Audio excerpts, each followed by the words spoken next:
नमस्कार विद्यार्थियों, मैं प्रमोद शर्मा। जैसे कि जनरल साइंस के माध्यम से हम विभिन्न प्रकार के जो मानव रोग हैं उन पे चर्चा कर रहे थे, और उन रोगों के अंदर अगर हम बात करें तो हम संक्रामक रोग जो है वो हम लगभग कंप्लीट कर चुके। संक्रामक रोगों में हमने पिछले वीडियो में वायरस जनित रोग, बैक्टीरिया जनित रोग और फंजाई या कवक जनित रोग है उन पर हमने चर्चा कर ली थी। नेक्स्ट की बात करें अगर हम रोगों पे, तो आज हम जो पढ़ने वाले हैं वो है प्रोटोजोआ जनित रोग, प्रोटोजोआ से होने वाले रोग, प्रोटोजोआ जनित रोग। और ये रोग ऐसा है कि हर एग्जाम्स के अंदर इसके संबंधित जो है प्रश्न कुछ न कुछ जो है पूछा जरूर जाता है, तो इस पर हम चर्चा करेंगे और हम इसको अलग नज़रिए से पढ़ेंगे। एग्ज़ाम वाले दृष्टिकोण से इसको हम उसी क्रम में इसको पढ़ने वाले हैं।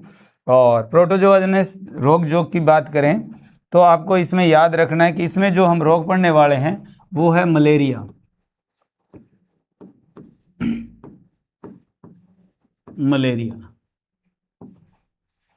मलेरिया से संबंधित तथ्यों की बात करूं मैं तो लगभग इसके 15-16 तथ्य हैं जिनको हम अलग अलग हिसाब से हम, जैसे अभी हम पूर्व की क्लास में जैसे हम पढ़ के आए कि भी रोग कारक, रोग वाहक, लक्षण, और वो उस क्रम में हम इसको नहीं पढ़ेंगे। हम इसको नोट्स वाले हिसाब से पढ़ने का प्रयास करेंगे ताकि हमारे दिमाग के अंदर इसकी पिक्चर बने अच्छे से कि भी क्या चीज़ है, इससे संबंधित प्रश्न कैसे आते हैं। तो प्रोटोजोआ जनित रोग मलेरिया जिस पर हम चर्चा करते हैं, तो मलेरिया से संबंधित पहले फैक्ट जो है उसके आधार पर ही हम इस रोग को पढ़ेंगे। तो सबसे पहला जो फैक्ट है वो है ए लेब्रोन।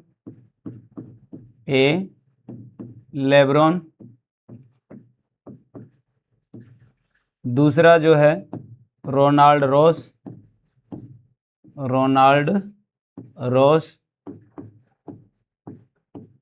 तीसरा जो फैक्ट आता है वो है मादा एनाफ्लीज।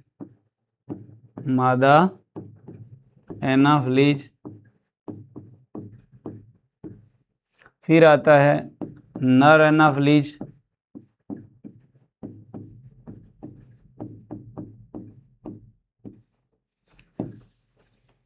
फिर आता है स्पोरोजाइट प्लाज्मोडियम,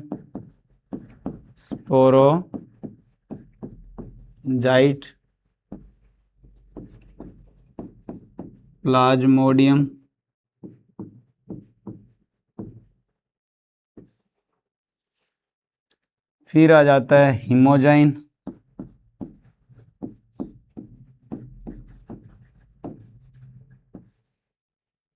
फिर आ जाता है कुनेन।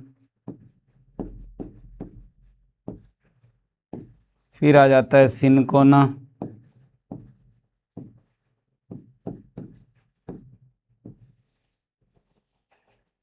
और सिनकोना के बाद में जो आता है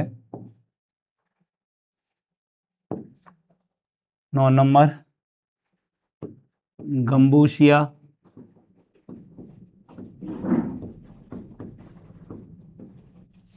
फिर आता है ट्राउट। फिर आता है मिनोस। फिर आता है चीना। फिर आता है क्लोरोक्वीन।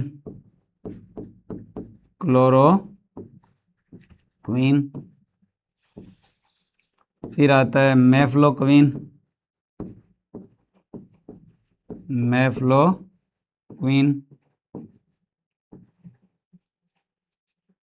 फिर आता है 25 अप्रैल। और 25 अप्रैल के बाद में जो आएगा वो आएगा 29 अगस्त।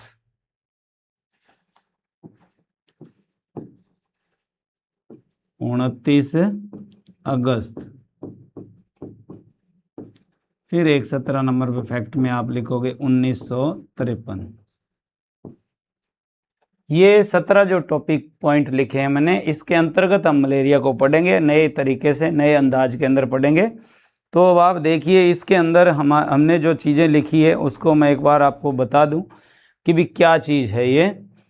तो डिटेल हम पढ़ेंगे। तो सबसे पहले मैंने लिखा ए लेब्रॉन, फिर हमने लिखा रोनाल्ड रॉस, फिर हमने लिखा मादा एनाफ्लीज, फिर लिखा नर एनाफ्लीज, फिर स्पोरोजाइट प्लाज्मोडियम, फिर हिमोजाइन, फिर कुनेन, फिर सिनकोना, फिर हमने लिखा गम्बूसिया, ट्राउट, मिनोस, चीना, फिर क्लोरोक्विन, मेफ्लोक्विन, 25 अप्रैल, 29 अगस्त और 1953। ये 17 फैक्ट है। देखो पहला प्रश्न तो यही बनता है इसमें, निम्न में से मलेरिया से संबंधित नहीं है। ये लास्ट वाली जो सन है इसको छोड़ दे, बाकी सारे के सारे, एक ये नर एनाफ्लीज छोड़ दे, बाकी सारा मलेरिया से संबंधित है। क्या क्या चीज़ छोड़नी है दोबारा देखिए, 1953 और नर एनाफ्लीज को छोड़ने के बाद जो कुछ भी ये 15 पॉइंट बचते हैं सारे मलेरिया से संबंधित है। किस तरह से ये मलेरिया से संबंध रखते हैं इस पर हम अब चर्चा करने वाले हैं। तो देखिए सबसे पहले अगर हम देखें ए लेब्रोन, रोग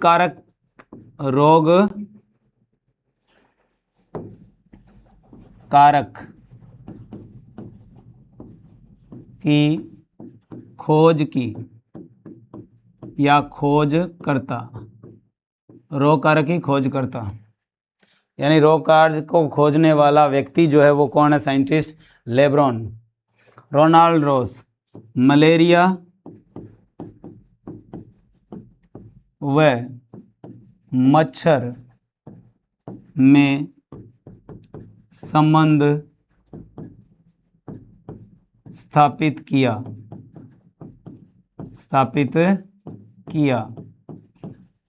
इन्होंने दुनिया को सबसे पहले यह बताया था, रोनाल्ड रॉस ने, कि मादा एनाफ्लीज के काटने से मलेरिया होता है। और रोग कारक का मतलब यह है कि इसने ये बताया था कि स्पोरोजाइट प्लाज्मोडियम जो है उससे मलेरिया रोग होता है। तो दोनों ही उस टाइम के एक तरह से देवता ही हो गए, क्योंकि लोगों को पहले पता नहीं चल रहा था, कंपी लग के बुखार चढ़ता था और उसकी वजह से फिर वो बुखार की टेबलेट तो लेता रहा, परंतु जो ये स्पोरोजाइट प्लाज्मोडियम है इसकी संख्या शरीर के अंदर कम नहीं हुई और धीरे धीरे करके ये जो स्पोरोजाइट प्लाज्मोडियम है ये शरीर में उपस्थित आरबीसी की संख्या को धीरे धीरे क्या कर देता है? ख़त्म कर देता है। और शरीर में आरबीसी की संख्या ख़त्म होने पर साथ में तो एनीमिया रोग हो जाएगा और साथ में शरीर की जितनी कोशिकाएं हैं उन तक ऑक्सीजन की सप्लाई भी कम होगी, तो जिसके कारण से डेथ हो जाती थी। दुनिया में सबसे ज़्यादा प्रमुख मौत का कारण जो था वो मलेरिया रोग था, इसलिए ये इम्पोर्टेंस रखता है। अब आप देखिए लिखा हुआ है मादा एनाफ्लीज, ये रोग का वाहक है, रोग वाहक। इस मादा एनाफ्लीज की लार ग्रंथि के अंदर रोग कारक पाया जाता है। तो ये मानव प्लाज्मा पर अपना जीवन यापन करती है मादा एनाफ्लीज। तो मानव को काटेगी तो पहले ये स्पोरोजाइट प्लाज्मोडियम जो है वो उसके शरीर में छोड़ देगी और फिर प्लाज्मा पी के उड़ जाएगी। तो यानी शरीर के अंदर रोग कारक का जो प्रवेश करवाना है वो मादा एनाफ्लीज के थ्रू होता है। तो रोग का वाहक है वो है मादा एनाफ्लीज। अब बात करें नर एनाफ्लीज। एक बार प्रश्न ये पूछा हुआ है कि नर एनाफ्लीज अपना जीवन यापन फिर कैसे करता है। तो आपको याद रखना है कि ये पादप रसों से शाकाहारी होता है, ये पादप रसों से जीवन यापन करता है, जीवन यापन करता है, ये याद रखना है आपको। इसी तरह से अगर हम बात करें स्पोरोजाइट प्लाज्मोडियम, ये रोग कारक है, रोग कारक। तो पूछ लें मादा एनाफ्लीज जो है वो स्पोरोजाइट प्लाज्मोडियम को स्वस्थ शरीर तक पहुंचाता है। तो ये आपसे पूछे कि मलेरिया का रोग कारक कौन सा है, तो है स्पोरोजाइट प्लाज्मोडियम, और रोग का वाहक है वो कौन है, तो मादा एनाफ्लीज। अब इसके बाद में लिखा हुआ है हिमोजाइन। हिमोजाइन एक रसायन होता है। आपसे पूछे हिमोजाइन क्या है, एक रसायन है। ये रोग कारक जब शरीर में प्रवेश करता है तो हमारे शरीर की आरबीसी के अंदर ये हिमोजाइन रसायन बनाता है, जिसकी वजह से कंपी लगकर बुखार चढ़ती है। तो रसायन है जिसके कारण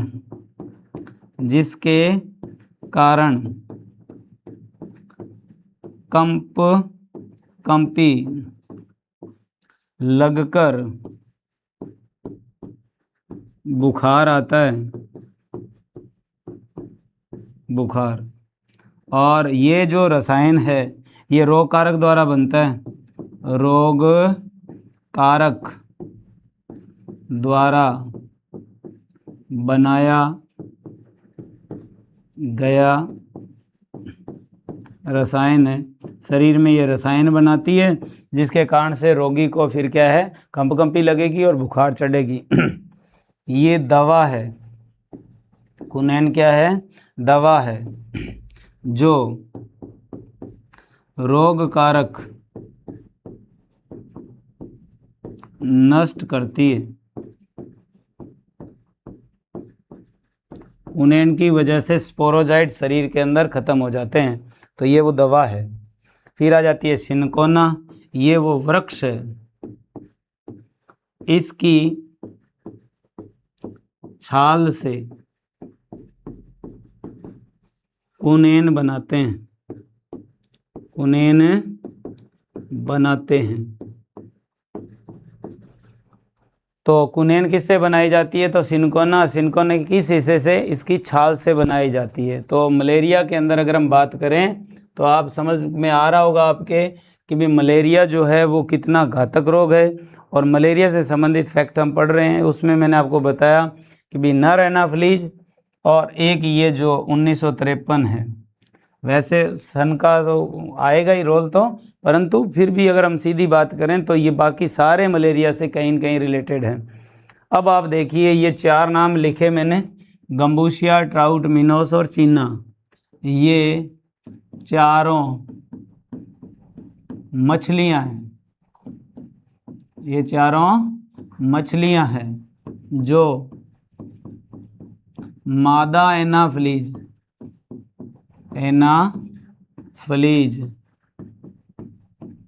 के लार्वा खाती है, लार्वा खाती है, यानी गंदे पानी में होने वाली मछलियां हैं ये।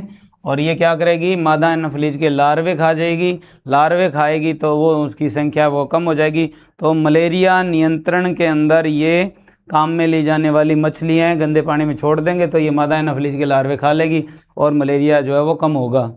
अब बात आती है क्लोरोक्विन और मेफ्लोक्विन, ये दवा है, ये भी जो रोग होने से पहले दी जाती है, ये तो रोग होने के बाद देते हैं, ये रोग होने से पहले देते हैं। ये दवा है और प्रतिरोधी क्षमता है इसकी 7 दिन, प्रतिरोधी क्षमता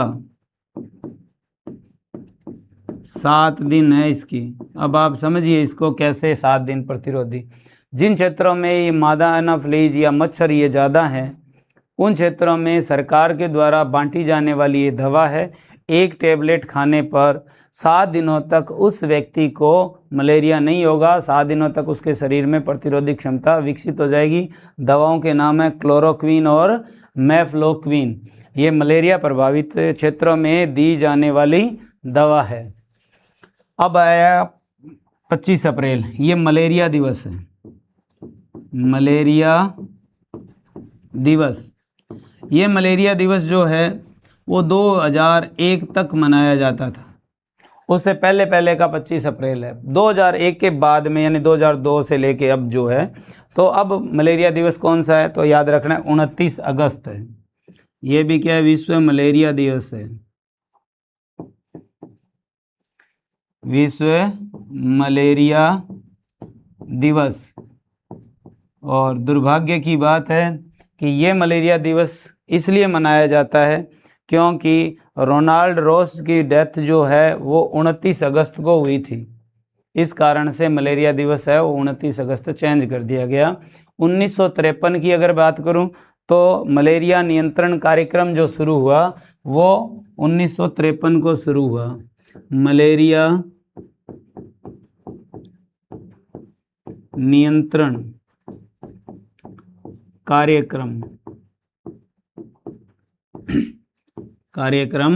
प्रारंभ कब शुरू हुआ, तो 1953 को।